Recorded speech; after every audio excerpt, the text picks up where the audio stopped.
Hello everybody, this is my support video for Unit 3, Concept 17. In this question, we're taking a look at Erik Erikson's theory, and specifically his second stage of his theory of autonomy versus shame and doubt.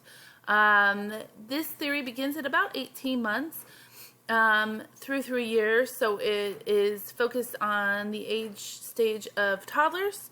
And you're going to discuss the importance of encouraging autonomy and why we want to avoid creating shame and doubt.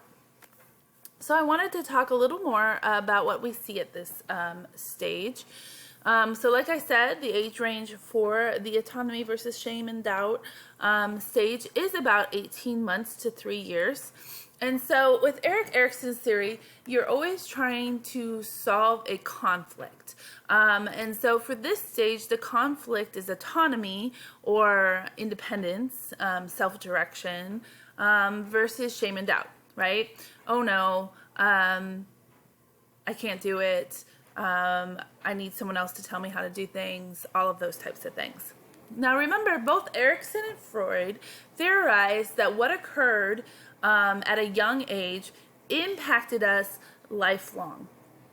And so we really are examining the relationship here of the stage 2 autonomy versus shame and doubt a lot with the parents, but also with other primary caregivers.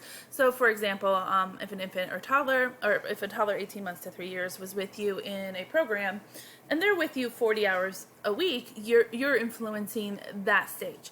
Now remember, it's not one or the other. It's not either you reach autonomy or you will always have shame and doubt.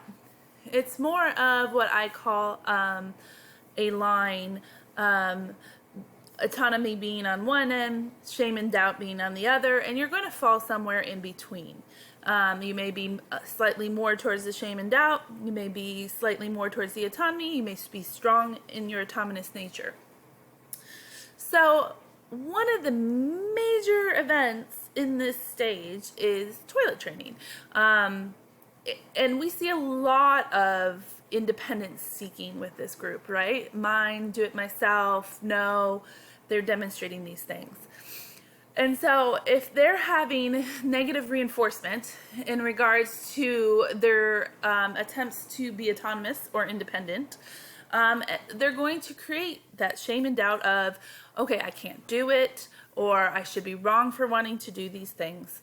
And so they really are developing that question of, is it okay to be me? And developing, their will, their ability to follow through and self-regulate and not have someone, if they're autonomous, they won't be seeking approval of others for their decision making, and they'll have that determination and that follow through and things like that. Where if they fall more towards the shame and doubt side, so if we create that shame and doubt when they're 18 months to 3 years of age, then we may see people with skills more of searching for approval or not feeling confident that they're capable of succeeding or having that success.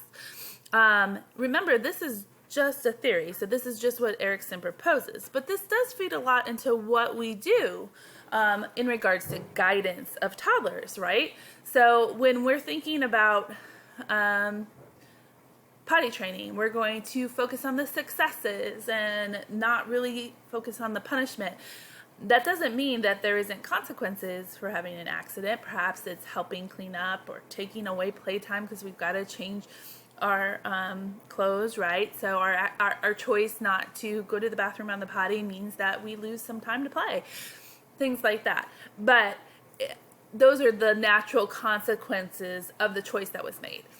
And then really hyping up the positive, being like, wow, look at your independence, your choice to go potty on the potty was awesome, like, and rewarding those decision makings. It is a key stage for potty training.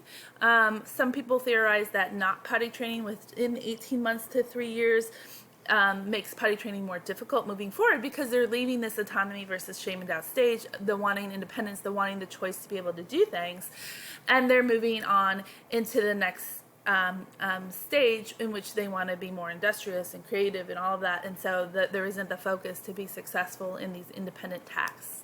So thinking about all of that, go back to the question, which is why you discussing the importance of why we want to encourage autonomy, independence, self-direction, right? And why we want to try to avoid creating shame and doubt for our young toddlers. So I look forward to reading all your answers.